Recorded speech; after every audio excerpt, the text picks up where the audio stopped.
दोस्तों, भारत में 2 दिनों के बाद ही दिवाली का त्योहार है, लेकिन इसी के बीच दिवाली की सबसे बड़ी जो रौनक बच्चों के अंदर होती है पटाखे जलाने की होती है। लेकिन दोस्तों, पटाखों की मार्केट आज भारत में बहुत बुरी तरीके से प्रभावित हुई है और भारत में जो बड़े बड़े शहर हैं वहां पर पटाखे जलाने के ऊपर बैन लगा दिया गया है, क्योंकि भारत में जो पोल्यूशन की स्थिति है वो अपने आप में सबसे दयनीय है। हालांकि आज भी पंजाब हरियाणा के किसानों के कारण उत्तर भारत में ना सांस लेने वाली एक सिचुएशन बनी हुई है और जो यहां पर एयर की क्वालिटी है अपने सभी रिकॉर्ड तोड़ते जा रही है। लेकिन दोस्तों, ये एयर की क्वालिटी और पटाखों से इसका क्या कनेक्शन है, तो आपकी जानकारी के लिए बता दें कि 2016 से जो पोल्यूशन है भारत में अपनी जड़ें जमाना इसने तेज किया था, क्योंकि 2016 से ही जो पराली जलाने का सिलसिला है उसमें बहुत ज्यादा तेजी देखी गई थी। यही कारण है कि उस समय की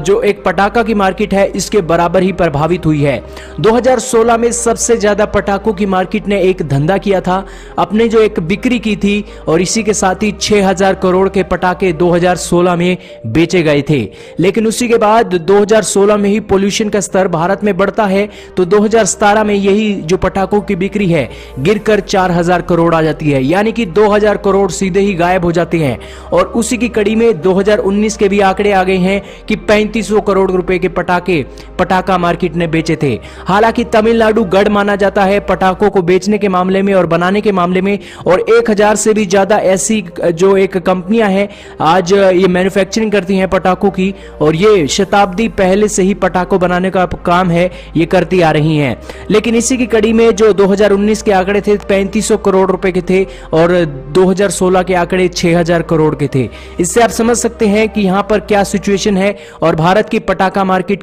कितने बड़े स्तर पर जूझ रही है। लेकिन दोस्तों, यहां पर जरूर जो पटाखा के मार्केट के ऊपर बैन लगा है, पटाखों की बिक्री के ऊपर बैन लगा है, वो बिल्कुल जायज है, क्योंकि आज जो पोल्यूशन की स्थिति भारत में है बहुत ही दयनीय है। आज इतनी खराब हो चुकी है एयर की क्वालिटी बड़े बड़े शहरों में, और आज इन पोल्यूशन के कारण ही भारत पूरी दुनिया में बदनाम है। लेकिन दोस्तों, इसी के साथ ही ये सिचुएशन आखिरकार बनी क्यों है, तो ये सिचुएशन बनी है पंजाब हरियाणा के जो पराली के किसान हैं उनके कारणों से। दोस्तों, यहां पर पराली बहुत बड़ी संख्या में जलाई जाती है, लेकिन सरकार के पास अभी भी यहां पर नीतियां नहीं है कि यहां पर किसानों को क्या विकल्प वो दे सकते हैं। हालांकि किसानों की सिचुएशन की बात करें तो किसान आज इतने एक दयनीय स्थिति में है, आज भी उनकी जो धान का एक जो प्राइस है उनके जो एक मानक होना चाहिए था उस रेट पर नहीं है, और आज किसानों को आज बहुत ही संकट की सिचुएशन में उनकी सिचुएशन है, क्योंकि यहां पर अगर उनके ऊपर जो अफसर जाते हैं 10-10 हजार का चालान काटते हैं, जबकि आज सिचुएशन ये है कि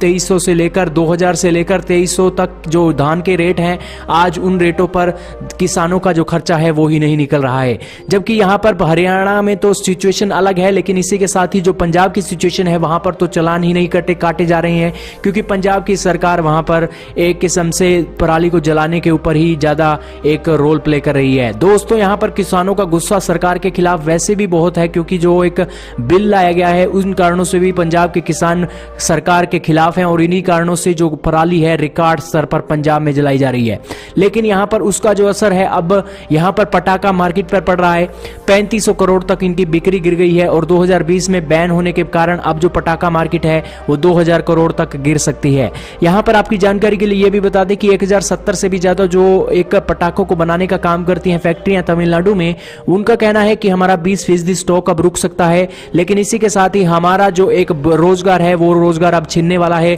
क्योंकि पोल्यूशन की स्थिति यही रहने वाली है और आने वाले सालों में लोग पटाखों को जलाना ही भूल जाएंगे, और इसी के साथ बहुत बड़ी मार्केट पटाखों की अब खत्म होने वाली है। लेकिन दोस्तों, यहां पर एक आप ही बताइए कि आखिरकार यहां पर क्या सिचुएशन है और भारत सरकार को क्या काम करना चाहिए। लेकिन मौके की स्थिति यह है कि पटाखा के जो एक बनाने वाले जो एक लोग हैं वो उनका रोजगार प्रभावित हो रहा है, और 350 दिन वो पटाखों बनाने का काम करते हैं, और 15 दिन जब दिवाली के 15 दिन पहले सरकार ये ऑर्डर कर देती है कि पटाखे नहीं जलाए जाएंगे। तो इससे आप समझ सकते हैं कि पटाखा के मार्केट बहुत बुरे स्तर पर प्रभावित हुई है, और इसी से आप अंदाजा लगा सकते हैं और अपनी राय कमेंट सेक्शन में दे सकते हैं।